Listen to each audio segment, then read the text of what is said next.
বিষয়টা এত বেশি গুরুত্বপূর্ণ, ফিতনার সময়ে আমাদের উপর ঈমান বাঁচানো অনেক কঠিন। এই মুহূর্তে এই বিষয়ে আমাদের অবশ্যই জ্ঞান থাকা ওয়াজিব নয়, আমি মনে করি ফরজ হয়ে গেছে। আমার রাসূল দামি না অদামি, বেশি না কম? উনি যে দুনিয়াতে এসেছে ওনার জন্য এসেছে না আমাদের জন্য এসেছে? রাসূল দুনিয়াতে এসেছে নিজের জন্য না, কারণ রাসূল এখানে না আসলেও রাসূলের কোনো উপকার হয় না, আসলেও ক্ষতি হয় না। এসেছেন কেন? কোরআন বলছে লিইউখরিজান নাস মিনাজ জুলুমাতি ইলান নূর। এই কামলিওয়ালা রাসূল নিজের জন্য আসে নাই, এই কামলিওয়ালা রাসূল নিজের পরিবারের জন্য আসে নাই, এই কামলিওয়ালা রাসূল এই দুনিয়ায় বিল্ডিং করার জন্য আসে নাই, এই কামলিওয়ালা রাসূল এই দুনিয়ায় ক্ষমতার জন্য আসে নাই, কারণ ক্ষমতা রাসূলের লাগে না। আল্লাহ বলছে ইন্না আতাইনা কাল কাউসার, হাবিব দুনিয়া এবং জান্নাতের মালিকানা আমি আল্লাহ আপনি রাসূলকে দিয়ে দিয়েছি। তো দুনিয়ার ক্ষমতা বন্টন হয় আমার রাসূলের মধ্য দিয়ে, আমার রাসূলের মধ্য দিয়ে এই দুনিয়ার নিয়ামত বন্টন হয়। দুনিয়ার যত নিয়ামত আছে এই নিয়ামত বন্টন হয় কামলিওয়ালার দফতর থেকে। সেই জন্য আমার রাসূল বলেছেন আনা কাসিমুন ওয়াল্লাহু ইউতি, আমি নবী বন্টনকারী, দেওয়ার মালিক আল্লাহ। তো আল্লাহ রাসূলকে দেয় আর আমার রাসূল দুনিয়াবাসীর মাঝে বন্টন করে থাকেন। তো রাসূলের ক্ষমতা লাগবে লাগবে না? দিয়েছেন কে? আল্লাহ। সেই জন্য আমার রাসূল বলেন ক্ষমতা তোমাদের লাগবে বিদায় ইলেকশন করতে হয়, ক্ষমতা তোমাদের লাগবে বিদায় সিলেকশন করতে হয়, ক্ষমতা তোমাদের লাগবে বিদায় মারামারি করতে হয়, ক্ষমতা তোমাদের লাগবে বিদায় দাপটের প্রতিযোগিতা করতে হয়, ক্ষমতা তোমাদের লাগবে বিদায় দুর্নীতি করতে হয়, ক্ষমতা তোমাদের লাগবে বিদায় আকাম কুকাম করতে হয়, ক্ষমতা তোমাদের লাগবে বিদায় মানব হত্যা করতে হয়। ক্ষমতা আমার লাগে না। হাসান হুসাইন শোনো, সাল হাসানু ওয়াল হুসাইনু সাইয়্যিদা শাবাবিল জান্নাহ। ও আমার হাসান, ও আমার হুসাইন, আমি নবী তোমাদেরকে দুনিয়ার কোন মসনদে বসালাম না। কেন? চেয়ার আসলে ফুলের মালা, চেয়ার গেলে জুতার মালা। আমি নবী আমার হাসান হুসাইনকে জান্নাতের যুবকদের প্রেসিডেন্ট বানিয়ে দিয়েছে। তাহলে জান্নাতে কি কোনো মেয়াদ আছে না? ইলেকশন হবে নাকি? 5 বছর পর পর কোনো নির্বাচন হবে নাকি? না। কামলিওয়ালা বলে আমার হাসান আমার হুসাইন স্থায়ীভাবে জান্নাতের প্রেসিডেন্ট হয়ে গেছে। কারণ দুনিয়ার ক্ষমতার কোনো আগাও নাই মাথাও নাই। এখন ফুলের মালা, এখন আবার কিসের মালা? জুতার মালা। তো এই ক্ষমতা আমার রাসূল বললেন আমি হাসানকে দিলে হাসানের শানে যায় না, আমি হুসাইনকে দিলে হুসাইনের শানে যায় না, আমি ওনাদেরকে ডাইরেক্ট জান্নাতের সকল যুবকের প্রেসিডেন্ট বানিয়ে দিয়েছে। তাহলে আমার রাসূল দুনিয়ায় কোনো কিছু পাওয়ার জন্য আসে নাই। তো আসলেন কেন? আল্লাহ বলে হাবিব এসেছে কেন জানো? আমরা বললাম কেন? আমার মালিক বলে আমার হাবিব এই দুনিয়ার জমিনে এসেছে। তোমরা জুলুমাতে ছিলা, জাহেলিয়তে ছিলা, নাপাকে ছিলা, শিরকে ছিলা, তোমরা গুনাতে ছিলা, তোমাদের আমলের কারণে তোমরা জাহান্নামে চলে যাচ্ছিলা। আমার কামলিওয়ালা নূরানি হাত দিয়ে তোমাদেরকে ধরে নূরানি বানায়া জান্নাতে নেওয়ার জন্য চলে এসেছে। রাসূল এসেছে কাদের জন্য? আমাদের জন্য। এটা গভীরভাবে খেয়াল করবেন। রাসূল দামি। আপনি যদি নবী রাসূলের জীবনী পড়েন দেখবেন কারো লাঠি মুজিজা, কারো আংটি মুজিজা, এভাবে করে প্রত্যেকের মুজিজা আলাদা আলাদা। যেমন মুসা আলাইহিস সালামের লাঠি এটা মুজিজা, সুলাইমান আলাইহিস সালামের আংটি এটা মুজিজা, ঈসা আলাইহিস সালামের হাত এটা মুজিজা। কিন্তু আল্লাহ বলে হাবিব এক এক রাসূল এক এক নবীর মুআজিজা একটা একটা আপনার চুল থেকে মাথা পর্যন্ত আমি আল্লাহ আফাদ মস্তক মুআজিজা বানিয়ে দিয়েছি। আমার রাসূলের চুল মুআজিজা, আমার রাসূলের চোখ মুআজিজা, আমার রাসূলের কান মুআজিজা, আমার রাসূলের দাড়ি মুআজিজা, আমার রাসূলের কাপড় মুআজিজা। শুধু তাই নয়, কামলিওয়ালা যা ধরে সেটাও মুআজিজা, কামলিওয়ালা যেখানে কদম রাখে সেটাও মুআজিজা, কামলিওয়ালা যার দিকে তাকায় সেটাও মুআজিজা হয়ে যায়। তা দামি না অদামি? আমি আরেকটু বুঝাইলে আপনি বুঝবেন। আমরাও নামাজ পড়ি, সাহাবায়ে কেরামও নামাজ পড়ে, আমরাও রোজা রাখি, সাহাবায়ে কেরামও রোজা রাখে, আমরাও হজ করি, সাহাবায়ে কেরাম হজ করে। আজকে যদি ফিলিস্তিন যাওয়ার সুযোগ থাকতো, আপনারা কি জিহাদে যাইতেন না? ইমাম হুসাইন দামি না অদামি? বেশি না কম? ইমাম আলী মাকাম তখন ছোট, মানে খেলার বয়স। তখন ফারুক আজম তিনি খুলাফায়ে রাশিদিনের দ্বিতীয়তম অর্থাৎ আমিরুল মুমিনিন, খলিফাতুল মুসলিমিন। দামি না অদামি? দামি। ফারুক আজম যে রাস্তা দিয়ে গিয়েছে, ইবলিস সে রাস্তা দিয়ে যায় নাই। ইবন ফারুক আজম ঘুমাচ্ছে, আরেকজন নামাজ পড়ছে। ইবলিস মসজিদে দরজায় দাঁড়িয়ে আছে। জিজ্ঞেস করা হলো, ইবলিস যাও না কেন? আমি গেলে তার নামাজ ডিস্টার্ব করতে পারি, কিন্তু যিনি ঘুমিয়ে আছে উনি তো ওমর ইবনুল খাত্তাব ঘুমিয়ে আছে। যারা দেখলে ইবলিসে ভয় পায়, ওনার নাম ফারুক আজম, যাকে ইনসাফ আদালতের মিয়ার বলা হয়। উনি ফারুক আজম। তো উনি তখন সিংহাসনে, বাংলাদেশের মতো ছোট একটা ভূমি নয়, অর্ধ জাহানের বাদশাহ। তো যিনি অর্ধ জাহানের প্রেসিডেন্ট হয়, সারা বিশ্বে ওনার ক্ষমতা চলে কি চলে না? আমেরিকার প্রেসিডেন্টের ক্ষমতা সারা বিশ্বে চলে না? তো উনি একটা আমেরিকার প্রেসিডেন্ট, আর আমার ওমর ইবনুল খাত্তাব পুরা বিশ্বের অর্ধ জাহানের প্রেসিডেন্ট। এইরকম প্রেসিডেন্টের ছেলের নাম হযরতে আব্দুল্লাহ ইবনে ওমর রাদিয়াল্লাহু তাআলা আনহুমা। যেহেতু উনি খলিফার ছেলে, আর হুসাইন যেহেতু নবীর শাহজাদা, দুইজনের মধ্যে ক্লোজ ফ্রেন্ড, একদম এত বন্ধুত্ব, খেলে একসাথে, হাঁটে একসাথে, মসজিদে যায় একসাথে। একদিন মাঠে খেলছে দুজনে, খেলতে খেলতে খিদা লেগেছে। তো আব্দুল্লাহ ইবনে ওমর বলছেন, হুসাইন আপনি রাসূলের শাহজাদা, আপনি যদি খেজুর গাছে উঠেন বেয়াদবি হয়ে যায়। আমি আব্দুল্লাহ ইবনে ওমর খেজুর গাছে উঠব, একটা খেজুর আপনাকে দিব আর একটা খেজুর আমি খাবো। দুইজনের মধ্যে চুক্তি হচ্ছে। ইমাম আলী মাকাম ইমাম হুসাইন বললেন, ঠিক আছে আপনি খেজুর গাছে উঠেন। আব্দুল্লাহ ইবনে ওমর খেজুর গাছে উঠলে একটা খেজুর নিজে খায়, ডবল হবে না, সিঙ্গেল হবে।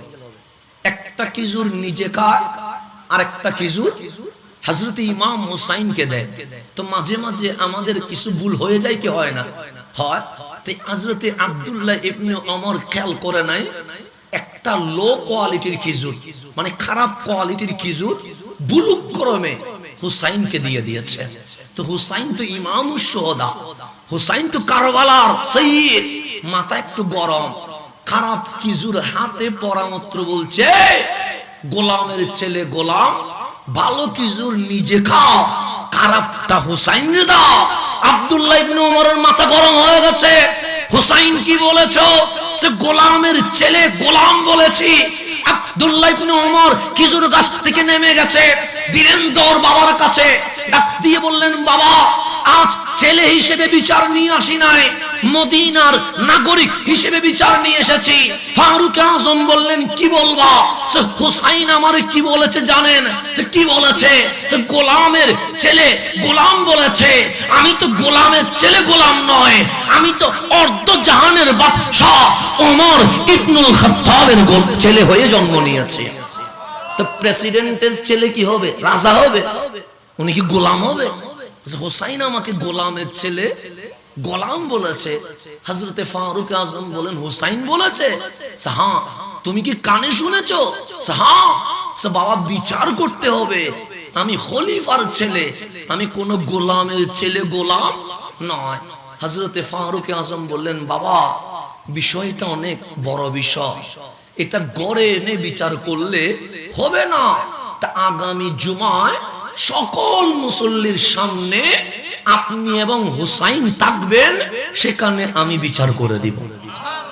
তো ছেলে তো ছোট, শুক্রবার কখন হবে বসে আছে। আব্দুল্লাহ ইবনে ওমর 10টায় চলে গেছে মসজিদে, আজান হওয়ার 2 ঘন্টা আগে বসে আছে, আজ বিচার হবে। হুসাইনও আজান দিতে দিতে চলে এসেছে। মসজিদে নববীতে মুসল্লি ভরপুর। এখন ওমর ইবনুল খাত্তাব রাদিয়াল্লাহু তাআলা আন মিম্বরে উঠে গেছে, খুতবা দিবেন। আব্দুল্লাহ ইবনে ওমর দাঁড়ায়া বললেন, ইয়া আবি, হে আমার বাবা, আজকে না বিচার হওয়ার কথা ছিল? ফারুক বলে, কোন বিচার? আপনার আদালতে আমি বলেছিলাম হুসাইন আমাকে গোলামের ছেলে গোলাম বলেছিল। হযরতে ফারুক আজম বললেন, আমাকে তো বলেছেন, সবার সামনে ঘটনাটা বলেন।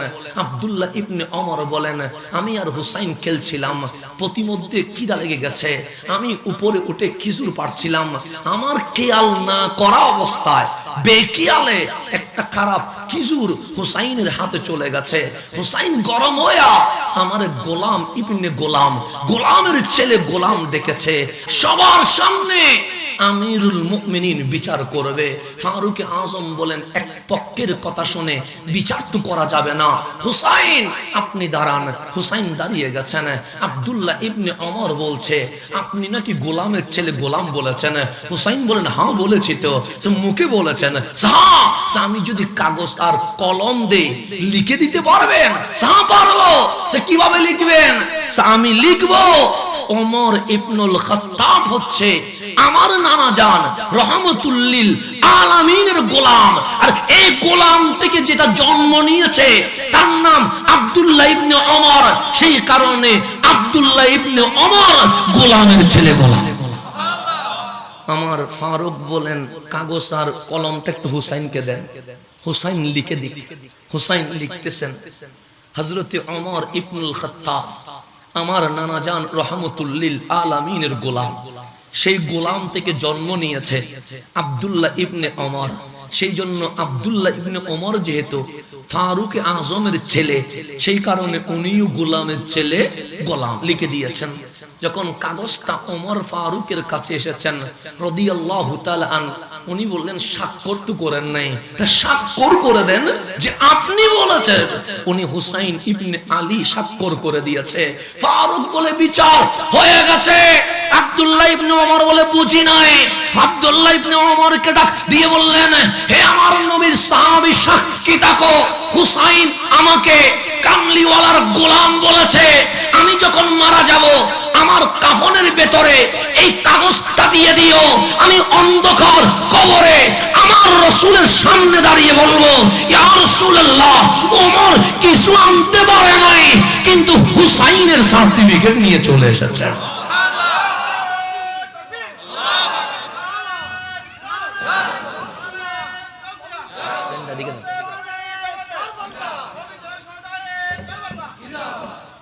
তাহলে একটু গভীর ভাবে খেয়াল করবেন। তাহলে গোলাম হতে পারলে মজা আছে না নাই? আছে। মজা হচ্ছে গোলামের ভেতরে। সেই জন্য যত গোলামি করতে পারবেন তত লাভ, যত গোলামি করতে পারবেন তত লাভ। যদি অধ্যক্ষ খতিবে বাংলা জালালউদ্দিন আল কাদেরী রহমাতুল্লাহি আলাইহি পীর হতেন, মুরিদের অভাব হতো না। যদি শেরে মিল্লাত আল্লামা উবাইদুল হক নঈমি রহমাতুল্লাহি আলাইহি পীর হতেন, তাহলে মুরিদের অভাব হতো না। যদি অধ্যক্ষ আল্লামা এম এ জলিল রহমাতুল্লাহি আলাইহি পীর হতেন, মুরিদের অভাব হইতো না। তো ওনারা পীর হন নাই কেন? ওনারা বলেছেন, শাইন শাহে সিরকুটের গোলামিয়তে কোটি পীরের চেয়ে আরো বেশি স্বাদ পেয়ে গেছে। গোলামিয়তে স্বাদ। কিসে স্বাদ? গোলামিয়তে স্বাদ। সেজন্য আল্লাহ গোলামি করার জন্য তৌফিক নসিব করেন। শেরে মিল্লাত পীর হইলে কি মুরিদের অভাব হইতো না? খতিবে বাঙ্গাল পীর হইলে কি মুরিদের অভাব হইতো না? না, অনেক মানুষ চেয়েছিল মুরিদ হওয়ার জন্য। তোমরা কি বলেছেন? পীর হইতে ইচ্ছে করে না। কেন হুজুর? পীর হলে তো দাম আছে। না, আমরা যেই আওলাদ রাসূলের গোলামিয়তে ডুব দিয়েছি, সেই গোলামিয়তের ভেতরে পীর হওয়ার চেয়ে কোটি গুণ মজা বেশি হয়ে গেছে। আল্লাহ যেন আমাদেরকে গোলাম হওয়ার তৌফিক নসিব করেন। এখন আসেন, আমার রসুল দামি না অদামি, বেশি না কম? আমি যেখানে ছিলাম সেখানে চলে যায়। আমরাও নামাজ পড়ি, সাহাবায়ে কেরামও নামাজ পড়ে। আমরাও রোজা রাখি, সাহাবায়ে কেরামও রোজা রাখে। আমরাও হজ করি, সাহাবায়ে কেরামও হজ করে। আমরাও যাকাত দেই, সাহাবায়ে কেরামও যাকাত দেয়। আমরাও জিহাদ করি, সাহাবায়ে কেরামও জিহাদ করে। তাহলে আমরা আর সাহাবী কি সেম সেম? না না না।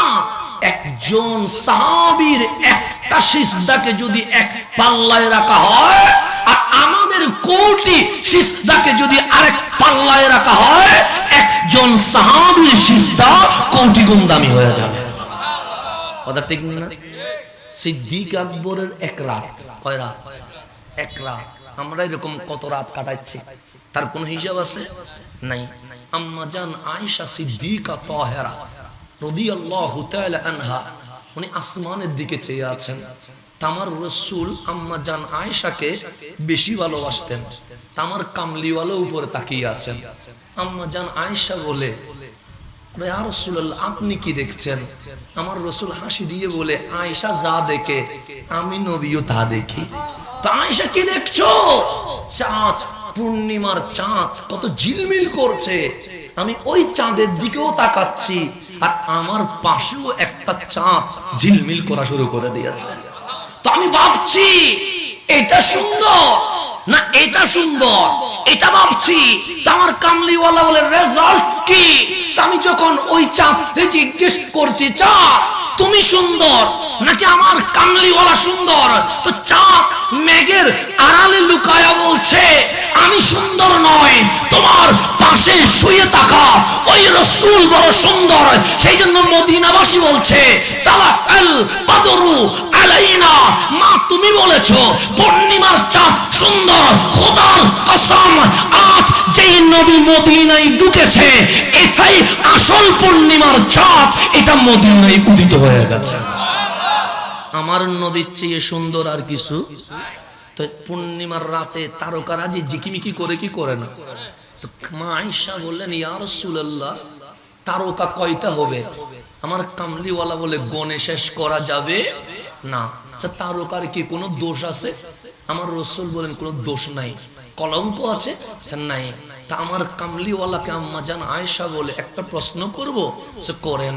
সে এই যে অগণিত তারকারাজি, এগুলাকে এক পাল্লায় রাখলে আপনি নবীর সাহাবীর মধ্যে কে আছে যার আমল এই সমস্ত তারকারাজির চেয়ে আরো বেশি হবে?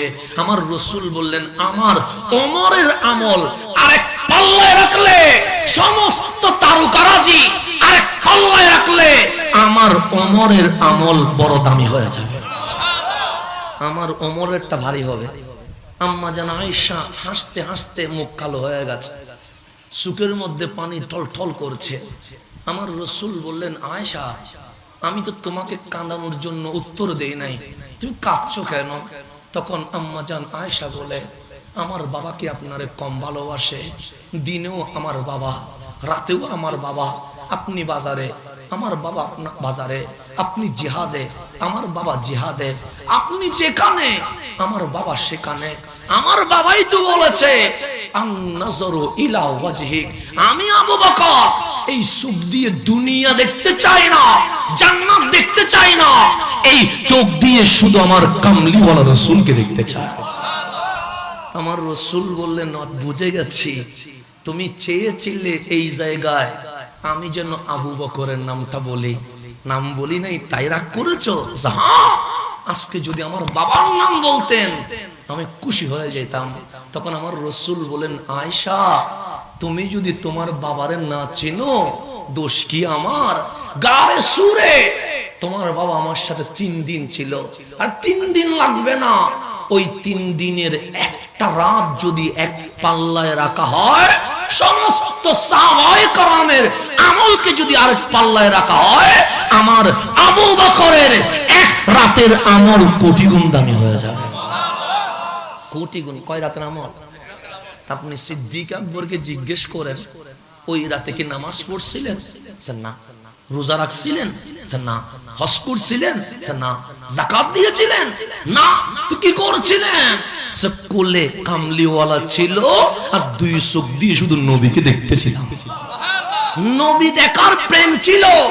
ওই রাত আমি শুধু আমার হাবিবের প্রেমে কান্না করেছি। ওই রাত শুধু আমার হাবিবকে আমি আগলে ধরেছি। ওই রাত আমি রহমানকে বলেছি প্রয়োজন আমার গর্দান টুকরো টুকরো হয়ে যাবে, যেন হাবিবুল্লাহর কোনো কিছু না হয়। তো যখন সিদ্দিক আকবর খলিফাতুর রাসূল সৈয়দনা আবু বকর সিদ্দিক রাদিয়াল্লাহু তাআলা, তো ফারুক আযম এসে বলছেন, আই খলিফাতুর রাসূল, একটা জিনিস বলবো? হ্যাঁ বলেন। আমি ওমরের জিন্দেগির নামাজ আপনাকে দিয়ে দিয়েছি, আমার জিন্দেগির জিহাদ আপনাকে দিয়ে দিয়েছি, আমার যত আমাল আছে আমি সব আপনাকে দিয়ে দিয়েছি। শুধু তাই নয়, আমার পরিবারের আমলও আপনি আবু বকরকে দিয়ে দিয়েছেন। সিদ্দিক আকবর অবাক হয়ে গেছে, কিরে, যে ওমর আমার সাথে প্রতিযোগিতা করত এখন সব আমারে দিয়ে দেয়। যে ওমর আমার সাথে কি করত, কয় নাম্বার হওয়া, 1 নাম্বার হওয়া, আজ এমন কি হয়ে গেল, তাহাজ্জুদ আমারে দিয়ে দিয়েছে, নামাজ আমারে দিয়ে দিয়েছে, সদকা আমারে দিয়ে দিয়েছে, জিহাদ আমারে দিয়ে দিয়েছে, পরিবারের জিনিসগুলো আমারে দিয়ে দিয়েছে। তখন সিদ্দিক আকবর বলেন, ওমর বিনিময়ে কি চাও? দুনিয়াও চায় না, কিচ্ছু চায় না, কিছুই লাগবে না। সিদ্দিক আকবর তো একটু বুঝে গেছে, না কিছু একটা তো চাও, না হলে আমল কেন আমাদের দিবা? তখন হাত ধরে বলেন, সব দিয়ে দিয়েছি। ওই গারে সুরের একটা রাত, যেই রাত আপনি কামলিওয়ালারে দেখতেছিলেন, ওই রাতের আমলটা আমারে দিয়ে দেন, আমি ওমরকে দিয়ে দেন, শুধু একটা রাত দিবেন। তখন সিদ্দিক বলেন, সব দিলেও ওই রাত আমি দিতে পারবো না, কারণ ওই রাত আমি আর আমার হাবিবের আশিক মাশুকের এক প্রেমের রাত ছিল, এটা আমি জীবনে কখনো দিতে পারবো। তাহলে একটু গভীরভাবে খেয়াল করবেন। নামাজ আমরাও পড়ি, সাহাবীও পড়ে, নামাজের কারণে যদি সাহাবী হওয়া যায় আমরাও সাহাবী হইতাম। রোজা আমরাও রাখি, সাহাবীও রাখে, সাহাবীর যদি রোজার কারণে সাহাবী হওয়া যায় আমরাও হতাম। জিহাদ আমরাও করি, সাহাবায়ে কেরাম করেছে, জিহাদের কারণে সাহাবী যদি হওয়া যায় আমরাও হতাম। নামাজ রোজা হজ যাকাত দিয়ে সাহাবী হওয়া যায় না, তো সাহাবী কেমনে হয়?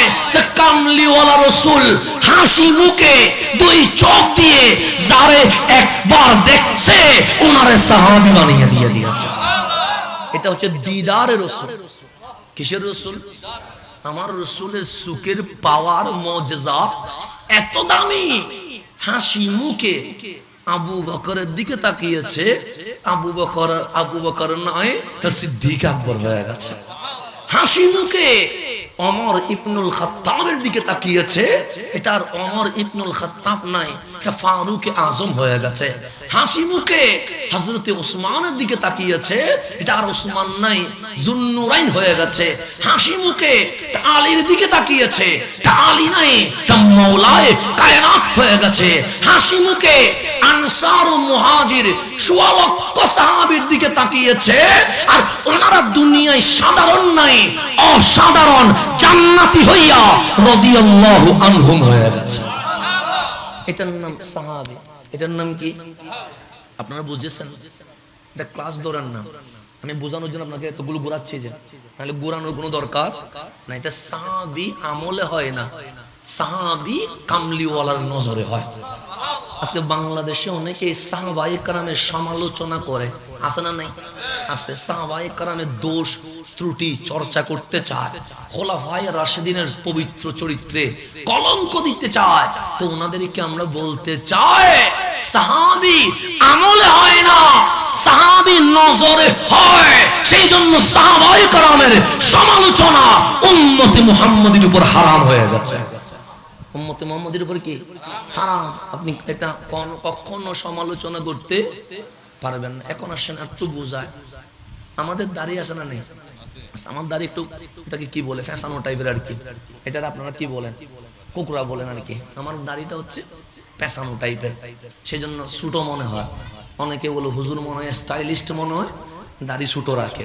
না, দাড়িটা একটু প্যাঁচ টাইপের, এটাকে টানি ধরলে অনেক লম্বা হয়ে যায়, তো দাড়িটা প্যাঁচ টাইপের। তো চুলটা আবার সুজা, আল্লাহর কি হিসাব আল্লাহ জানে।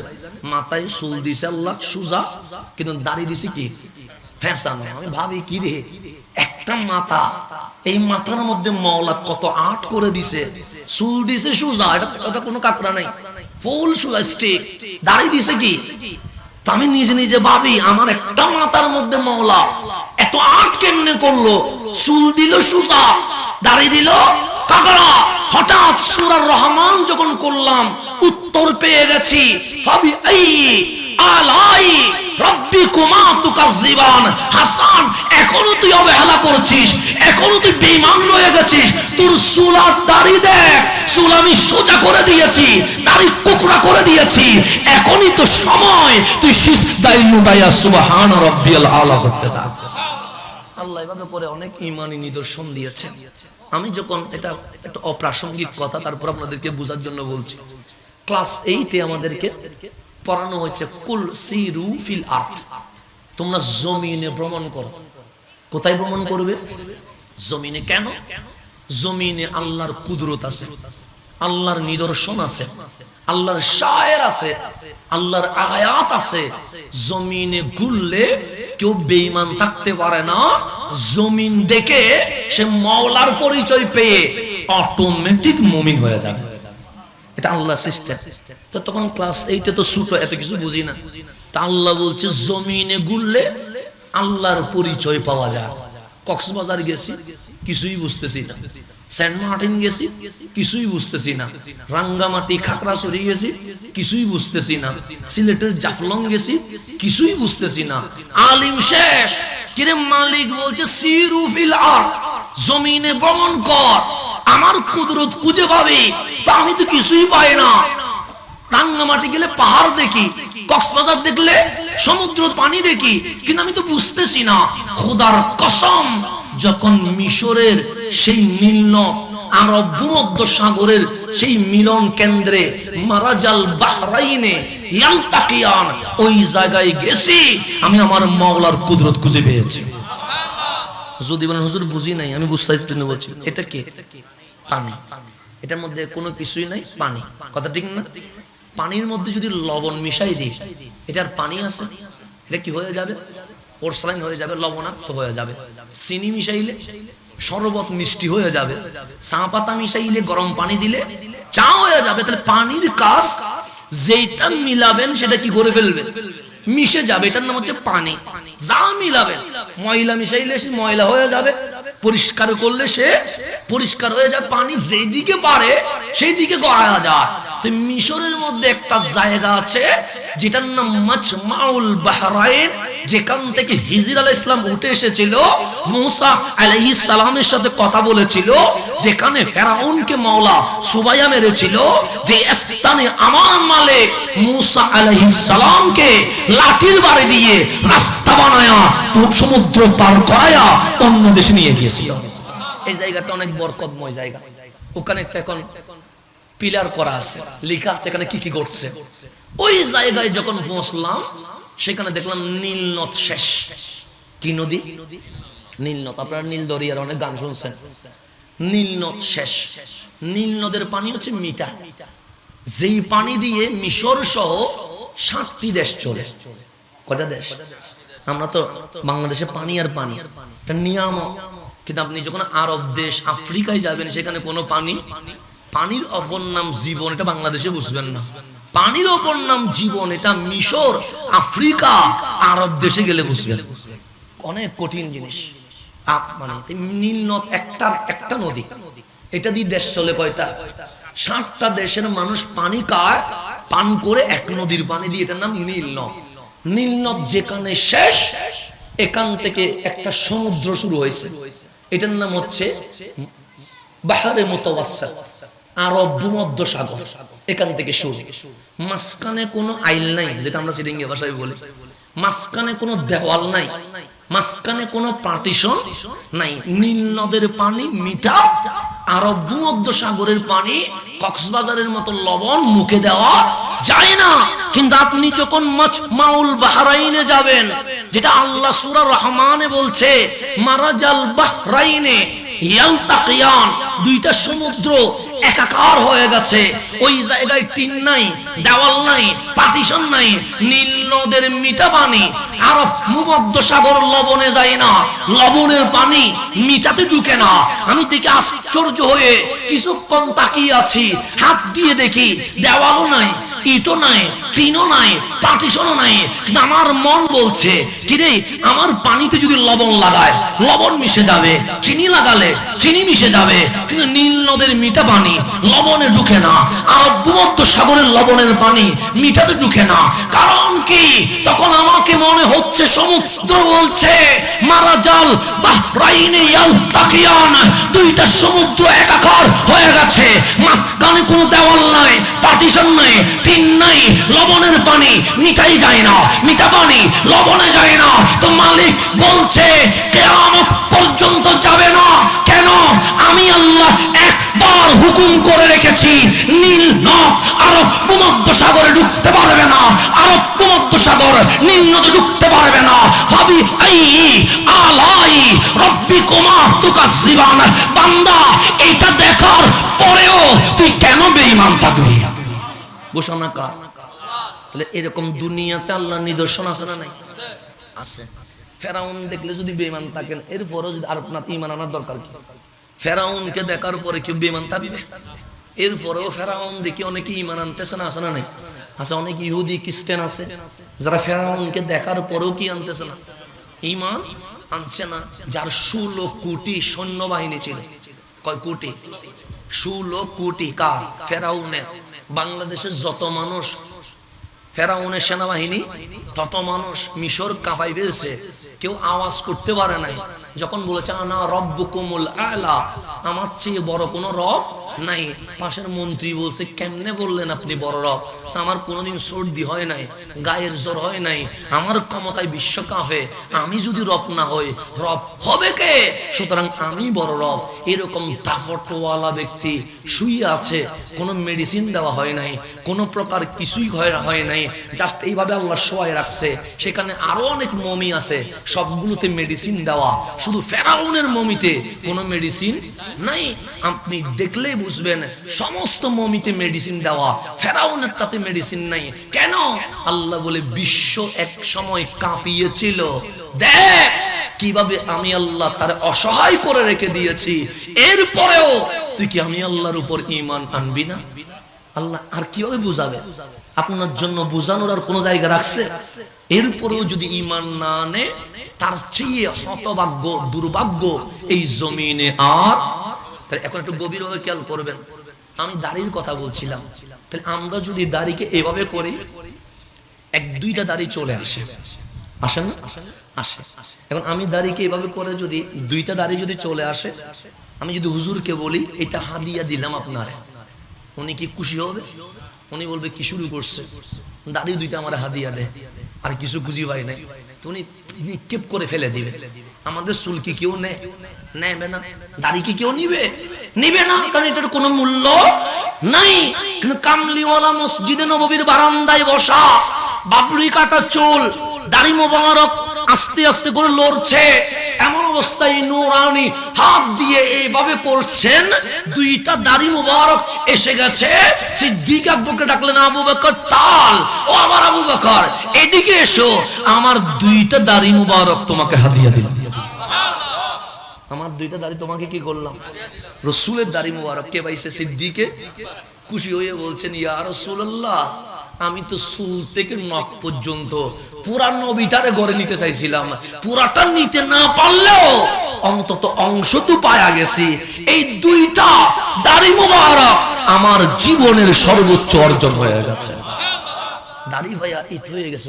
সিদ্দিকে আকবরের দাড়ি মোবারক গড়ে নিয়ে গেছে, সুন্দর দামি রুমাল নিছে, দাড়ি মোবারক রাখছে, আতর মোবারক দিয়ে দাড়ি মোবারককে সুন্দর করে এভাবে করে রেখে, যেই রুমের মধ্যে কেউ যায় না, যেই রুমে সবচেয়ে দামি জিনিস আছে, যেই রুমটাকে আমরা কি বলি, যেখানে জিনিস থাকে এটাকে কি বলি, হ্যাঁ পার্সোনাল রুম বলতে পারেন, সেই কানের মধ্যে সবার উপরে দাড়ি মোবারক রেখে রুমের মধ্যে তালা বন্ধ করে বিবিকে বলছেন এই রুমে যেন কেউ না ঢুকে, এখানে আমার কামলিওয়ালার দাড়ি মোবারক আছে।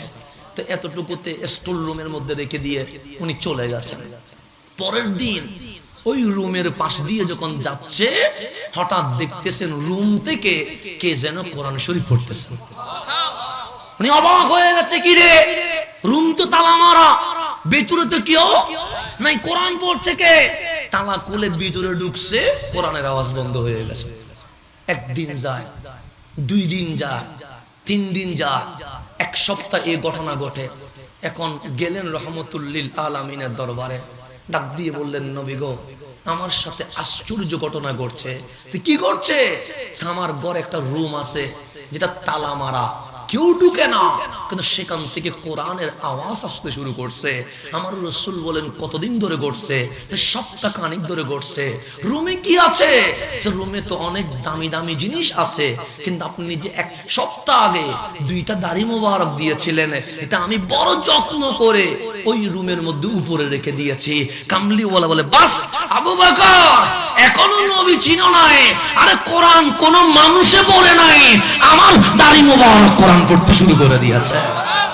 এটার নাম রহমতুল্লিল। দামি না অদামি, বেশি না কম? শুধু বেশি নয়, এত বেশি যার কোনো মেসাল নাই, যার কোনো উপমা নাই। আম্মা জান আয়েশা বলে, নবীকে আমার মতো বলিও না, নবীকে চাঁদের মতো বলিও না, নবীকে সূর্যের মতো বলিও না, নবীকে আসমান জমিনের মতো বলিও না। কেন? সেই নবীর উপমা করে মালিক কাউরে বানাই নাই। যদি নবীর মেসাল খুঁজতে হয়, আমি আয়েশা বলছি, হুলুকুহুল কোরআন, 30 পারা লিখিত কোরআনের জীবন্ত কোরআনের নাম রহমতুল্লিল আলামিন। আমার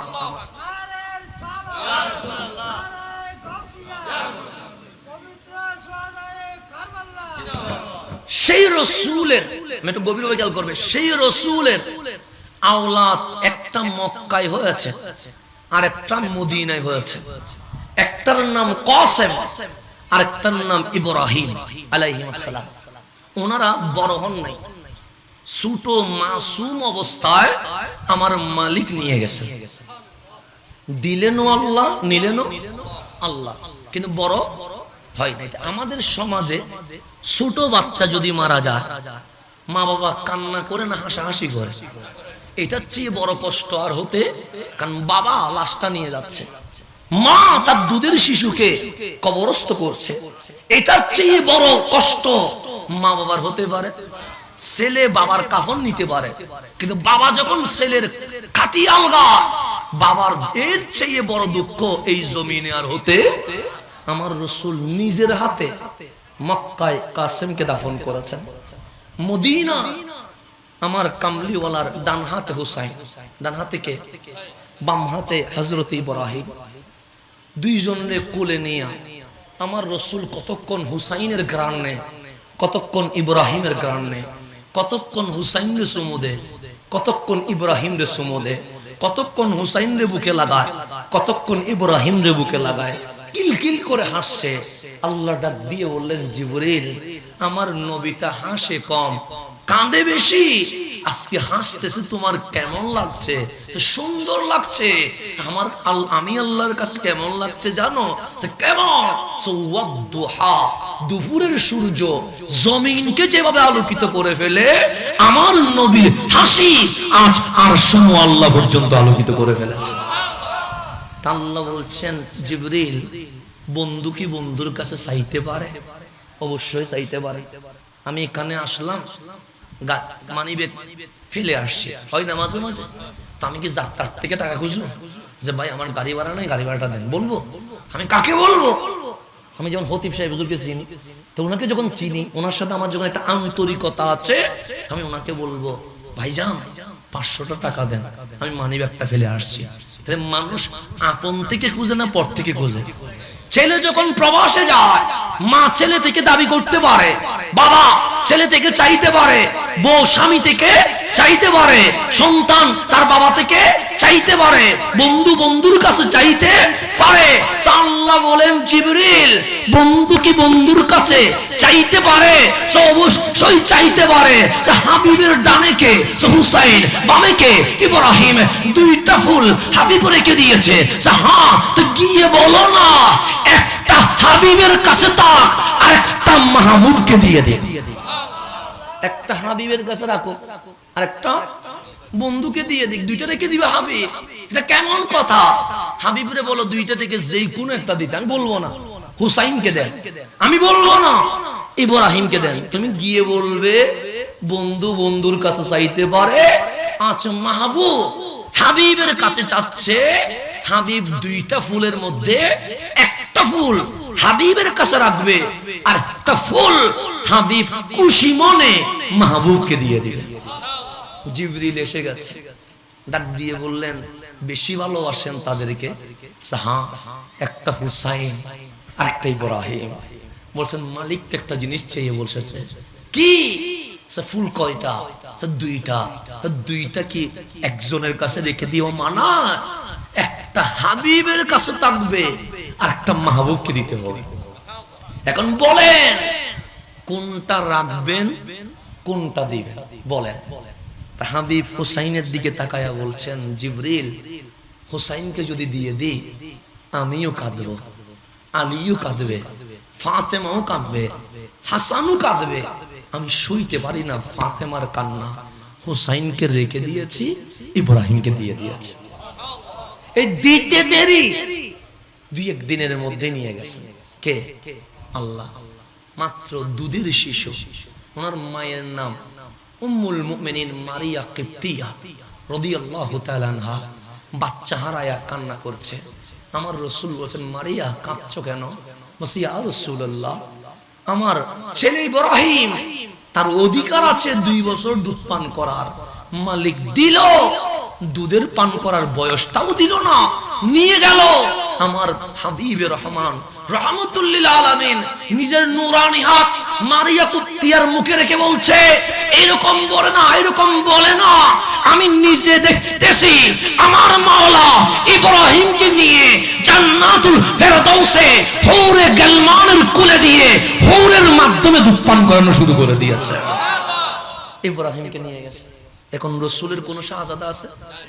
মেয়ে আছে, ফাতেমা আছে, রুকাইয়া আছে, উম্মে কুলসুম আছে, ছেলে নাই। যেমন আমার বাবার বংশ, আমার দাদা, আমার বাবা, আমি, আমার ছেলে, এটা হচ্ছে আমার বাবার কি বংশ সিলসিলা। আর আমার বোন, আমার বোন আমার বাবার মেয়ে, কিন্তু আমার বোনের ছেলে আমার বাবার নসল দিয়ে হবে না, উনি আমার বোনের স্বামী তথা আমার দুলাভাইয়ের নসল দিয়ে হবে। কথা ঠিক না? তাহলে মেয়ে দিয়ে বংশ হয় না, ছেলে দিয়ে কি হয়? বংশ হয়। এটা যদি মনে রাখবেন, সব বংশ হয় কি দিয়ে? এখন রাসূলের কোন ছেলে নাই, কাসেমও চলে গেছে, ইব্রাহিমও চলে গেছে। মক্কায় বিজয় মিছিল, কিসের বিজয়?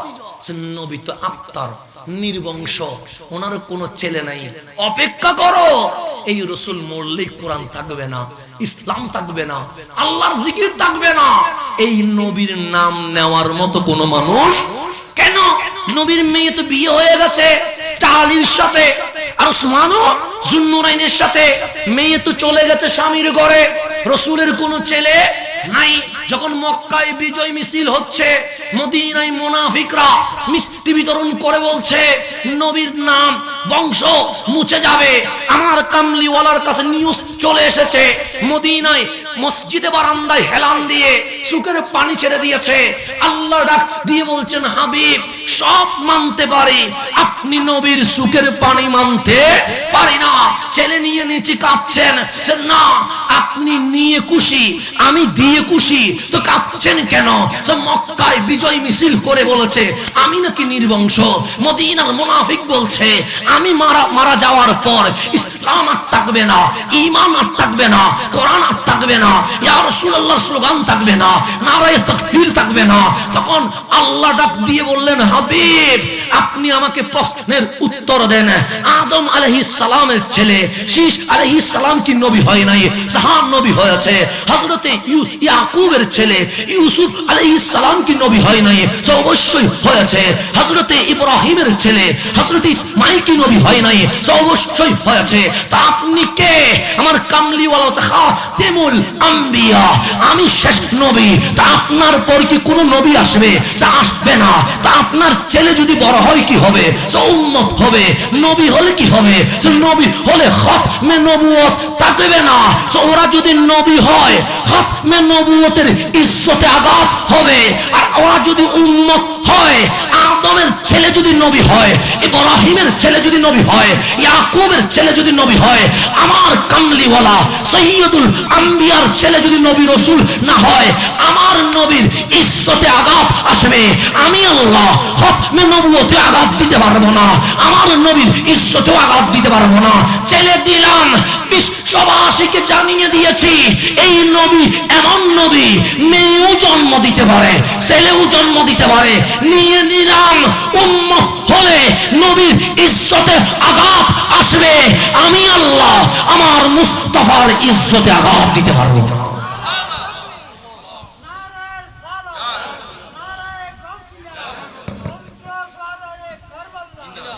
সেই জন্য ছোট অবস্থায় কি করেছে? দিলাম বেয়াদবের রাসূলের জবাব দিতে। কারণ ছেলে না হইলে বলবে এটা কেমন নবী, মেয়ে জন্ম দিছে ছেলে জন্ম দিতে। ছেলে দিলাম, বেয়াদবের রাসূলের জবানে ট্যাপ লাগিয়ে দিয়েছি। নিয়ে নিলাম যাতে আমার নবীর ইজ্জতে আঘাত না হয়। কারণ ছেলে হলে উম্মত হবে, নবী রাসূল হতে পারবে না। তবে আল্লাহ বলছে হাবিব, মুখ মলিন করার কোনো দরকার নাই, সবার নসল হয় ছেলে দিয়ে। ইন্না আতাইনা কাল কাউসার, আপনার নসল হবে মেয়ে ফাতেমাকে দিয়ে। আপনার নসল হবে কি দিয়ে? আজকে অনেকে বলে নবীর তো ছেলে নাই, আওলাদ রাসূল কেমনে হইলো? হেলে ভাই কেমনে হলো? আল্লাহ বলে সিস্টেম পরিবর্তন করে দিয়েছি। সবার বংশ হবে কিয়ামত পর্যন্ত ছেলে দিয়ে, আর আমার নবীর বংশ হবে আলী আর ফাতেমার নসল দিয়ে। এটার নাম আমি আল্লাহ নিজেই আহলে বাইত রেখে দিয়েছি। আল্লাহ বলছে হাবিব, যারা আপনাকে নির্বংশ বলেছে ওরা নির্বংশ হয়ে যাবে। কাউসার, আপনার বংশ কিয়ামত পর্যন্ত জারি থাকবে। কাল হাসরে সকল বংশ কেটে যাবে, আর হাউজে কাউসারে আমার নবীর বংশ বলবৎ থাকবে। এটার নাম আহলে বাইত। এটার নাম কি? আমি আরেকটু বুঝাইলে আপনি বুঝবেন। ফাতেমাতুজ জাহরা রাদিয়াল্লাহু তাআলা, ফটিকছড়িতে অনেক ফাতেমা আছে না? ওই ফাতেমার নবীর ফাতেমা কি এক? জীবন এক হবে। সারা বিশ্বের ফাতেমা একদিকে, আমার নবীর ফাতেমা একটু বুঝেন। আম্মা জান আয়েশা সিদ্দিকা তাহেরা রাদিয়াল্লাহু তাআলা আনহা বলছেন, ফাজালাসান নবী সাল্লাল্লাহু আলাইহি ওয়াসাল্লাম, কামলিওয়ালা রাসূল আমাদের সামনে বসা, আমরা বিবিগণ সবাই, একজনও অনুপস্থিত নয়, সবাই আমার নবীর সাথে বসা। মানে রাসূল বসে আছে, আশেপাশে বিবিগণ বসে আছে। ফারাআইতু, আম্মা জান আয়েশা বলছে, আমি নিজের চোখে দেখতেছি ফাতেমা হেঁটে হেঁটে আসতেছে। কে আসতেছে? আমার নবীর শাহজাদি। তো রাসূল বসা ছিলেন। কুল কায়নাত আমার নবীর জন্য দাঁড়িয়ে যায়। আমার রাসূল যখন দেখছেন ফাতেমা আসতেছে, ফাকাম রাসূলুল্লাহ, আমার রাসূল বসা থেকে দাঁড়িয়ে গেছে। কার জন্য? আম্মা জান ফাতেমাতুজ জাহরার জন্য রাদিয়াল্লাহু তাআলা আনহা, ওনার জন্য দাঁড়িয়ে গেছে। শুধু দাঁড়িয়েছে তা নয়, যেমন যদি এখানে আমার উস্তাদ আছে, আমি দাঁড়িয়ে যাব, কিন্তু আমার পক্ষে নেমে ওখানে যাওয়া সম্ভব? অসম্ভব হয়ে যায়। এমপি মন্ত্রী আসছে, আমরা দাঁড়াবো, কিন্তু ওনাকে গিয়ে আমার নিয়ে আসা সম্ভব? সম্ভব নাও হতে পারে। কেন? আম্মা জান আয়েশা বলছে, আমরা সব বিবিগণ বসা, আমার রাসূল শুধু দাঁড়িয়েছে নয়, ফাতেমাকে আনার জন্য নিজে হেঁটে চলতে লাগলেন। আমরা নিজের চোখে দেখেছি আম্মা জান ফাতেমার হাত ধরে আমার নবী চুমু দিয়ে বলছেন, মারহাবা ইয়া ফাতেমা।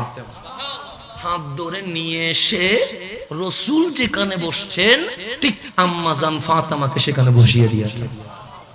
আরেকটু বুঝেন, আম্মা জান আয়েশা বলছে, আমি বলছি না, যে রসুলের হাঁটার মতো 100-তে 100, রসুলের বসার মতো 100-তে 100, রসুলের কান্নার মতো 100-তে 100, রসুলের হাসির মতো 100-তে 100 আমি কাউকে দেখি নাই, একজনকে দেখেছি, তিনি হচ্ছেন ফাতেমাতুজ জাহরা, যার হাঁটা চলা উঠা বসা চাল চলন 100-তে 100 আমার নবীর মতো। আমার রসুল বলছেন ফাতেমা আমার অংশের নাম। কিসের নাম? ফাতেমা যার উপর রাজি আমি নবী তার উপর রাজি, ফাতেমা যার উপর নারাজ আমি নবী তার উপর নারাজ। আমি আরেকটু বুঝাই, মানে কথা বুঝতে লাগবে না, কঠিন যার গুণে মনে সহজ করতে আমি চেষ্টা করি, তারপরে যদি কঠিন যে হইবে না চেষ্টা করছি পানির মতো করে ফেলে ফেললে ইনশাআল্লাহ বুঝতে লাগবে না। আজকের মাহফিল করে একদিন ক্লাস আমি দিয়ে দিলাম, হুজুরে বুঝাইলাম করে বুঝাই দিয়ে, যাতে করে ওনারা বুঝন, একটু গভীরভাবে বুঝন। আমার রসুল দামি, কথা ঠিক না? আমার বাবা একজন ব্যক্তি, ওনাকে আমি বলবো বাবা, আমার মা বলবে স্বামী, আমার দাদি বলবে ছেলে, আমার চাচা বলবে ভাই, কথা ঠিক না? একজন মানুষ কারো বাবা, কারো স্বামী, কারো সন্তান, কারো চাচা, কারো মামা, কারো ফুফা। আমার রসুলও কারো শ্বশুর, কারো জামাতা, কারো ভাই, কারো ভাইপো। কিন্তু আনসার ও মুহাজির ১৬ লক্ষ সাহাবী আমার রাসূলকে বাবা, চাচা, মামা, ভাই একটাও রাখে নাই। যখনই ডাকতেন সর্বপ্রথম বলতেন ফিদাকা আবি ওয়া উম্মি ইয়া রাসূলুল্লাহ। আমরা নারায়ে রিসালাত ইয়া রাসূলুল্লাহ বলি না? ইয়া রাসূলুল্লাহ এটা আমার বাবার স্লোগান না, এটা হুজুর গাউসে জামানের স্লোগান নয়, এটা সাহাবায়ে কেরামের স্লোগান। ইয়া রাসূলুল্লাহ, হাদিস করেন না, প্রত্যেক কিছুতে পাবেন ইয়া রাসূলুল্লাহ। ওনার রাসূলকে ইয়া আবি, ইয়া জাওজি এরকম বলতেন না, বলতেন আমার মা বাবা আপনি নবীর কদমে কুরবান ইয়া রাসূলুল্লাহ। এরপর বলতেন ওযু কিভাবে করতে হবে, তায়াম্মুম কিভাবে করতে হবে, সিজদা কিভাবে দিতে হবে, কিয়াম কিভাবে করতে হবে, মাসলা মাসাইল আগে জিজ্ঞেস করতেন না, আগে কামলিওয়ালার দরবারে দাঁড়িয়ে বলতেন ফিদাকা আবি ওয়া উম্মি ইয়া রাসূলুল্লাহ, আমাদের মা বাবা আপনি নবীর কদমে কুরবান ইয়া রাসূলুল্লাহ, এই জন্য এসেছিলাম। তাহলে এই আদবটা আছে না নাই? আছে। কুল কায়নাত বলছে আমাদের মা বাবা আপনি নবীর কদমে কুরবান, এটা সবাই বলছে, সিদ্দিক আকবর বলছে, ফারুক আজম বলছে, উসমান যুন্নুরাইন বলছে, মাওলা আলী বলছে, আনসার বলছে, মুহাজির বলছে, তাবিঈন বলছে, তবে তাবিঈন বলছে, গোস কুতুব আবদাল সবাই বলছে। আর ফারুক আজম বলছে আল্লাহর কসম, কুল কায়নাত যখন বলছে আমাদের মা বাবা আপনি নবীর কদমে কুরবান, আমি নজর তুবে আইনাইয়া, আমি নিজের চোখে দেখেছি রাসূল আরবি সাল্লাল্লাহু আলাইহি ওয়াসাল্লাম যখন আম্মা জান ফাতেমার সাথে মুলাকাত করতেন তখন রাসূল বলতেন ফিদাকি আবি ওয়া উম্মি ইয়া ফাতেমা, ফাতেমা কুল কায়নাত বলছে তাদের মা বাবা আমি নবীর কদমে কুরবান, আর আমি নবী বলছি আমার মা বাবা তুমি ফাতেমার কদমে কুরবান। কেমন নাম?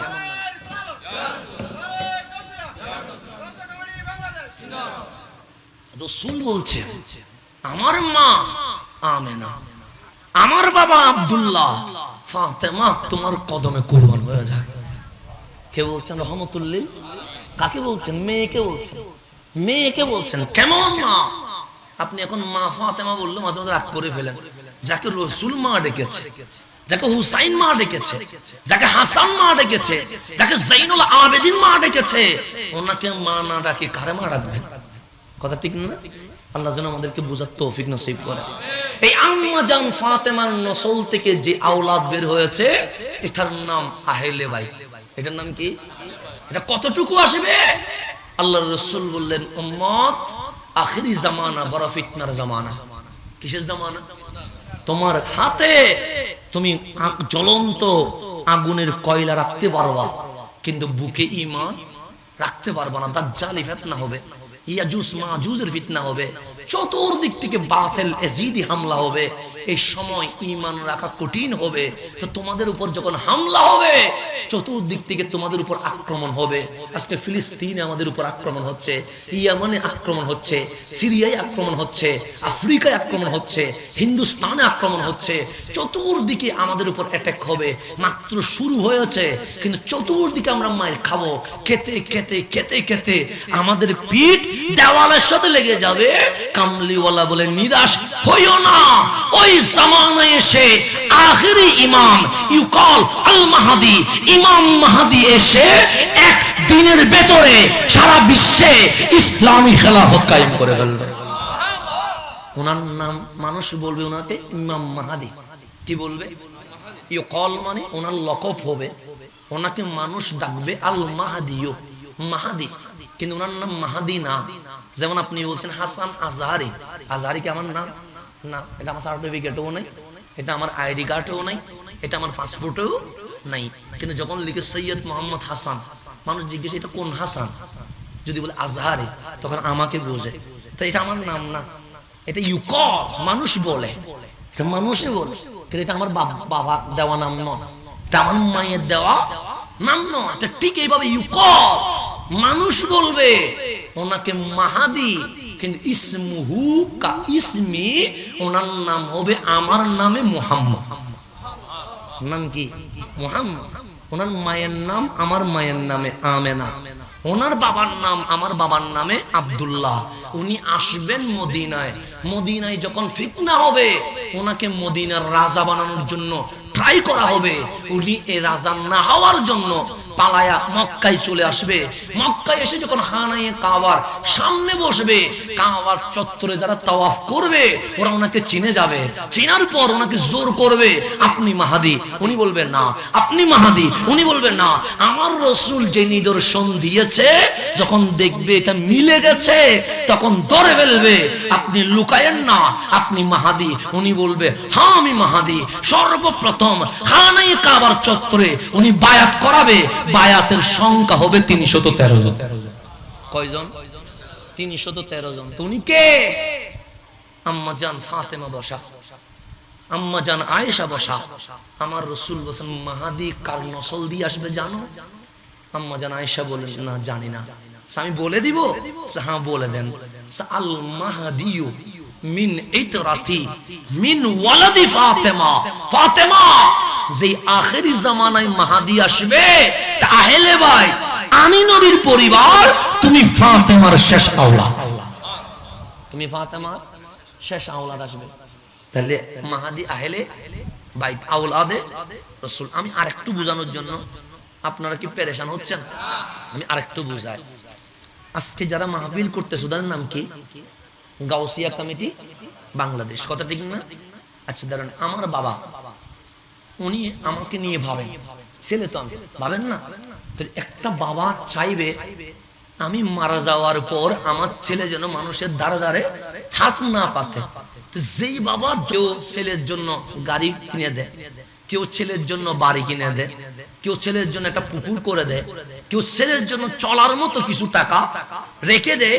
আজকে যে এত মারামারি হচ্ছে, দুর্নীতি হচ্ছে, নিজে কি সব খাইতে পারে?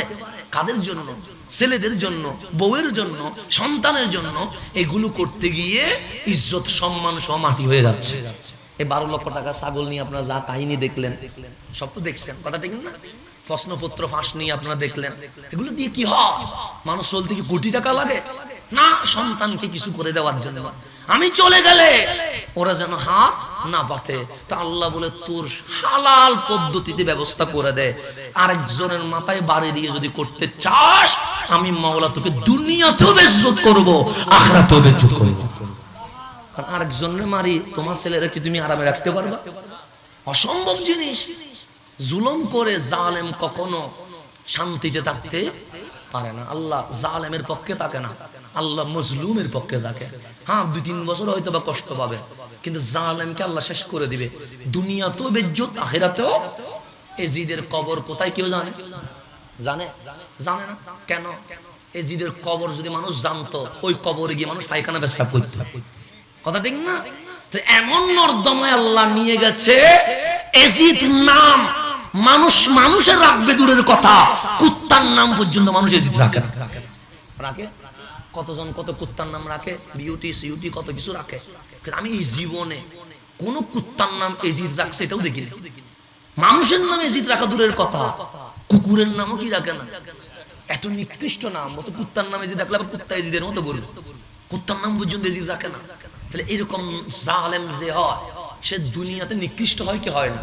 ফেরাউনের নাম কেউ রাখে, নমরুদের নাম কেউ রাখে, কারুনের নাম কেউ রাখে, আবু জাহেল আবু লাহাবের নাম কেউ রাখে, উতবা সাইবার নাম কেউ রাখে? রাখে না কেন? যেটা জালেম হয় মালিক বলে দুনিয়াতেও বেজ্জত হবে, আখিরাতেও। তা আমার বাবা চাইবে আমার ছেলের জন্য একটা গড় করে দিয়ে যায়, আমার মা চাইবে কিছু স্বর্ণ অলংকার রেখে যায়, বিপদে লাগবে। সবার মা বাবা এটা চাই কি চাই না? চাই। আমার গৌসে জামান আওলাদ রাসূল সৈয়দি সনদি তৈয়ব শাহওয়াজি উনি বিল্ডিং করলেন না, উনি গাড়ি করলেন না, উনি বাড়ি করলেন না, উনি করলেন গাউসিয়া কমিটি বাংলাদেশ। কথা ঠিক না? ওনাকে জিজ্ঞেস করা হলো এটা করলেন কেন? তো উনি বলছে আখেরি জামানার আওলাদ রাসূল, নাম তার ইমাম মাহদি, ওনার টাকা লাগবে না, বিল্ডিং লাগবে না, ফাইজাও লাগবে না, ওনার সৈনিক দরকার। কেন? উনি ইসলামী খেলাফত কায়েম করবে, ওনাকে সৈনিক রেডি করতে হবে। গাউসিয়া কমিটির মাধ্যমে আমি ইমাম মাহদির ফোর্স রেডি করে দিয়ে গেছি। এক আওলাদ রাসূল আর এক আওলাদ রাসূলের বাগান সাজাচ্ছে, এক আওলাদ রাসূল আর এক আওলাদ রাসূলের কি সাজাচ্ছে? বাগান সাজাচ্ছে। গাউসিয়া কমিটি সাজাইছেন কেন? সেই মাহদি কা ফোর্স है, ওরা মাহদির সৈনিক হবে। তা আপনারা হতে না পারলে আপনাদের আওলাদ হবে, আপনাদের আওলাদ হতে না পারলে আপনাদের নাতি হবে, আপনাদের নাতি হতে না পারলে আপনাদের পতি হবে। সেই জন্য আওলাদ রাসূল বললেন বিল্ডিং নয়, গাড়ি নয়, বাড়ি নয়, আমি সংগঠন করে আমার মাহাদির জন্য ফোর্স বানিয়ে দিয়ে গেছে। তাহলে আখেরি ইমাম আসবে, ওনার নাম কি? ইমাম মাহাদি। এখন আওলাদ রাসূলের শানটা একটু বুঝেন। সাহাবায়ে কেরামের কোনো সমালোচনা করা যাবে না, আমি অনেক রেফারেন্স নিয়ে আসছি, কিন্তু অবস্থা প্রতিকূলে, সেই জন্য এত সময় নেওয়ার সুযোগ নাই। আমাকে অল্পতে আবার আমাকে যেতে হবে। আপনারা তো এখানে কাছে কাছে কাছে আছেন, আপনি মাহফিল শেষ হলে ঢুকে যেতে পারবেন। আমার তো শহর ক্রস করতে হবে, ঝামেলা আছে অনেক বেশি। তো বেশি রাত হলে আবার ঝামেলা। আমি আজকে শুনলাম 3 জন এক হইলে নাকি ফায়ার করার অনুমতি দিয়ে দিয়েছে। এখন আমার সাথে তো 4 জন আছে। আজকে শুনলাম 3 জন হইলে কত ফায়ার করে, আমার সাথে আছে কয়জন? 4 জন। তাহলে ফায়ার যেটা হুকুম হয়েছে তার চেয়ে সংখ্যা কি হয়ে গেছে? আগে যদি ওয়াজিব হই তখন ফরজ হয়ে গেছে, তো সমস্যা বেশি। সুতরাং আমাকে খুব দ্রুত যেতে হবে, একটু গভীর করে। আওলাদ রাসূলের সাহাবায়ে কেরাম সত্যের মাপকাঠি সমালোচনা করা যাবে না। কেন? এটা আমার নবীর নূর, আমার নবীর মুজিজা। সাহাবায়ে আওলাদ রাসূল আমার নবীর মুজিজা। এখন আসেন আওলাদ রাসূলের শান কি? আখেরি জামানায় ঈসা আলাইহিস সালাম আসবে, এতে কোনো সন্দেহ আছে? কখন আসবে? যখন ইমাম মাহদির জুহুর প্রকাশ হয়ে যাবে, যখন ইমাম মাহদি মক্কায় বায়াত করাবে, বায়াত করানোর পরে ফিলিস্তিনের অভিমুখে রওনা হবে, তখন মসজিদের উপরে 4th আসমান থেকে ঈসা আলাইহিস সালাম দুনিয়ার জমিনে চলে আসবে। এখন বলেন ঈসা আলাইহিস সালাম দামি না অদামি? উনি একজন নবী, উনি একজন রাসূল, ওনার উপর আসমানি কিতাব ইনজিল নাজিল হইছে। উনি একমাত্র বাবা ছাড়া মায়ের মাধ্যমে এই দুনিয়াতে এসে ওনার নাম রুহুল্লাহ হয়ে গেছে। কথা ঠিক না? আমি বোঝার জন্য বলছি। ধরেন আজকে ঈসা আলাইহিস সালাম নেমে গেছে, কে নামছে? ঈসা আলাইহিস সালাম। সবাই জেনে গেছেন ঈসা আলাইহিস সালাম চলে আসছে। এখানে কোথায় চলে আসছে? আমাদের মসজিদের দরজায়। হাসান আজহারির কোনো বেল আছে? সবাই বলে হুজুর নাবি যান। কেন? ঈসা আলাইহিস সালাম চলে আসছে। এখানে আর কারো বক্তব্য শোনার কোনো সুযোগ নাই। হুজুর কেবলা আসলে কি সেখানে আর কারো বক্তব্য শোনা যায় না? মানুষের মন কার দিকে? হুজুর কিবলার দিকে। অন্য কেউ যদি মাহফিল করে 5 থেকে 10 মিনিট যদি করে, মানুষ চিল্লায়া ওঠে। কেন? এখানে তোমার বক্তব্য শুনতে আসি নাই, এখানে আওলাদ রাসূলকে দেখতে এসেছি। এরকম ঘটনা ঘটে কি ঘটে না? ওটা আমরা চোখের সামনে অনেক দেখছি, ঘটনা ঘটে। তো ঈসা আলাইহিস সালাম এসে গেছে, সেখানে হাসান আজহারির ওয়াইস আর চলবে? খতিব সাহেবের নামাজ চলবে? বলবে না আপনার তাকরীর শেষ, জুমার নামাজ পড়াবে কে? ঈসা আলাইহিস সালাম। তা আল্লাহর রাসূল বলছে কাইফা আনতুম, তোমাদের কেমন আনন্দ হবে, ঈসা ফিকুম, ঈসা আলাইহিস সালাম তোমাদের মাঝেই থাকবে, তোমাদের মাঝে। এখন নামাজের সময় হয়ে যাবে, কিসের সময়? ঈসা আলাইহিস সালামও আছে, ইমাম মাহদিও আছে, আজান হয়ে যাবে, সুন্নত হয়ে যাবে। এখন ফরজকে কায়েম করবে। ইমাম মাহদি বলবে আপনি নবী, আপনি রাসূল, আপনার উপর আসমানি কিতাব ইনজিল নাজিল হইছে, আপনি বাবা ছাড়া কুদরতুল্লাহ রুহুল্লাহ হইয়া মায়ের মাধ্যমে জমিনে এসেছেন, আজকের নামাজের ইমামতি আপনি করে দেন। কে বলবে? ইমাম মাহদি। ঈসা আলাইহিস সালাম বলবে কি বলছেন? সে বলছি নবী রাসূল। সে না, আমি নবীও নয় রাসূলও নয়, এই পরিচয় দিতে চাই না।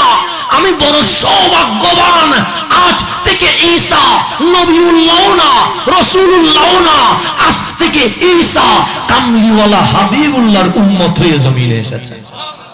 আমি নবীর উম্মত। নবীও বলবে না রাসূলও। তখন ইমাম মাহদি বলবেন নবী রাসূল আগে ছিলেন, এখন উম্মত, নামাজ পড়ায় যান। তখন ঈসা আলাইহিস সালাম বলবে আমি উম্মত, আপনি আওলাদ রাসূল। আমি কে? আপনার ভিতরে নবীর রক্ত মোবারক। আওলাদ রাসূল থাকতে উম্মত নামাজ পড়াবে, এরকম তো হতে পারে না। তা আল্লাহর রাসূল বলেন কাইফা আনতুম, তোমাদের কেমন হবে, ঈসা ফিকুম, ঈসা তোমাদের মাঝে থাকবে, ওয়া ইমামুকুম মিনকুম, আর ইমামতি করবে ইমাম মাহদি কাল হাসরের ময়দানে। ঈসা আলাইহিস সালাম বলবে মালিক তোমার নবীকে জাহেরি ভাবে পাই নাই, সেইজন্য নবীর পিছনে নামাজ পড়তে পারি নাই, কিন্তু সৌভাগ্যবান আওলাদ রাসূল ইমাম মাহদির পিছনে নামাজ পড়েছি। তা আমরাও তো বলতে পারবো মালিক তোমার রাসূলকে পাই নাই, কিন্তু আওলাদ রাসূল সেই শাইসির কুটকে পেয়েছি, গাউসে জামান আল্লামা তাইয়িব চাওয়াজিকে পেয়েছি, হুজুর কিবলায়ে আলম মুর্শিদ বরহাক আল্লামা তাহের শাহকে পেয়েছি, আল্লামা গাউসুল আজম মাইজভান্ডারিকে পেয়েছি। এর চেয়ে বড় নিয়ামত আছে না? আমরাও তো আওলাদ রাসূল পেয়ে গেছি, কত সৌভাগ্যবান। তাহলে আওলাদ রাসূলের বৈশিষ্ট্য কি? ঈসা আলাইহিস সালাম বলছে আমিও যখন আসব, যখন আওলাদ রাসূল থাকবে, আমি ঈসা আওলাদ রাসূলের পিছনে নামাজ পড়ব। বাস আমার কথাকে আমি শেষ করে দিচ্ছি, গভীরভাবে খেয়াল করবেন। আমার রাসূল দুইটা শাখা দিয়েছেন। কয়টা শাখা? একটার নাম সাহাবী রাসূল, একটার নাম কি? আরেকটার নাম আহলে বাইতে রাসূল। এখন আহলে বাইত কারা? কোরআন আয়াতে তাফসীর বলেন, সূরা আহজাব 33 নম্বর আয়াত, আল্লাহ বলছেন ইন্নামা ইউরিদুল্লাহু লিইউযহিবা আনকুমুর রিজসা আহলাল বাইত ওয়া ইউতাহহিরাকুম তাতহীরা। আল্লাহ বলে হাবিব আজকের আয়াত আহলে বাইত নিয়ে, আহলে বাইতকে বলেন আমি আল্লাহর ইচ্ছে হচ্ছে, এরাদা হচ্ছে আহলে বাইত সমস্ত পাপ থেকে দূরে থাকবে, আর ওনাদেরকে কিয়ামত পর্যন্ত আমি পুত পবিত্র রাখবো। এটা হচ্ছে আল্লাহর কোরআন, সূরা আহজাব 33 নম্বর আয়াত। কয় নম্বর আয়াত? 33 নম্বর আয়াত।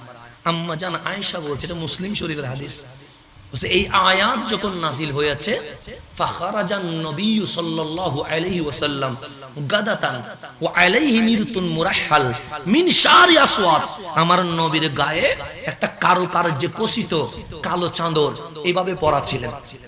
সকালবেলা আমার কামলিওয়ালা গড় থেকে বের হয়েছেন। আমি বলি না আম্মা জান আয়েশা আছে কোথায়? মুসলিম শরীফের মধ্যে। তো রাসূল পাক যখন বের হয়েছে, আম্মা জান আয়েশা বলে আমি দরজা খুলে দাঁড়িয়ে আছি, কেন? কামলিওয়ালা যাচ্ছে, আমি আয়েশা তাকিয়ে আছি রাসূল যাচ্ছে কোথায়। কয়েক কদম গিয়েছে, ফাজাল হাসান, ইমাম হাসান আসলেন, ফাআদখালাহু, আমার রাসূল নিয়ে ওনাকে চাদরের ভিতর নিয়ে নিয়েছে। সুম্মা জাল হুসাইন, এরপর ইমাম হুসাইন আসলেন, ফাদাখালা মাহু, ওনাকে এভাবে করে চাদরে নিয়ে নিয়েছেন। সুম্মা জাত ফাতেমাতু, এরপর আম্মা জান ফাতেমা এসেছে, আমার রাসূল চাদরটা মাথার উপর দিয়ে আম্মা জান ফাতেমা ফাতেমাকে ভিতরে নিয়ে নিয়েছেন। সুম্মা জা আলীউন, এরপর মাওলা আলী এসেছেন। আমার রাসূল পেছনের পিঠের দিকে হযরতে আলী রাদিয়াল্লাহু তাআলা নুকে ফাদাখালা মাহু, চাদরের ভিতরে ঢুকিয়ে নিয়েছেন। রাসূল মাঝখানে একজন, ইমাম হাসান ডানে দুইজন, ইমাম হুসাইন বামে তিনজন, আম্মা জান ফাতেমা সামনে চারজন, মাওলা আলী পিছনে পাঁচজন। এই পাঁচজনকে বলা হয় পাঞ্জাতন। আর এই পাঁচজনকে নিয়ে আমার রাসূল বলছেন, মালিক তুমি যে বলেছো ইন্নামা ইউরিদুল্লাহু লিইউযহিবা আনকুমুর রিজসা আহলাল বাইত ওয়া ইউতাহহিরাকুম তাতহীরা, যারা পুত পবিত্র থাকবে আহলে বাইত তারা হচ্ছে আমি, আলী, ফাতেমা, হাসান, হুসাইন, আমরা হচ্ছে আহলে বাইতের রাসূল। রাসূল চাঁদের ভিতর নিয়ে গেছেন। তো ওনাদের নসল দিয়ে যেটা আসবে এটার নাম আহলে বাইত। ওনাদেরকে তাজিম করা, মোহাব্বত করা, ভালোবাসা উম্মতের উপর ওয়াজিব। উম্মতের উপর কি? আরেকটা সাইটের নাম হচ্ছে সাহাবিয়ে রাসূল। সাহাবিয়ে, ওনাদেরকে সত্যের মাপকাঠি জেনে তাজিম করা, এটা উম্মতের উপর ওয়াজিব। উম্মতের উপর।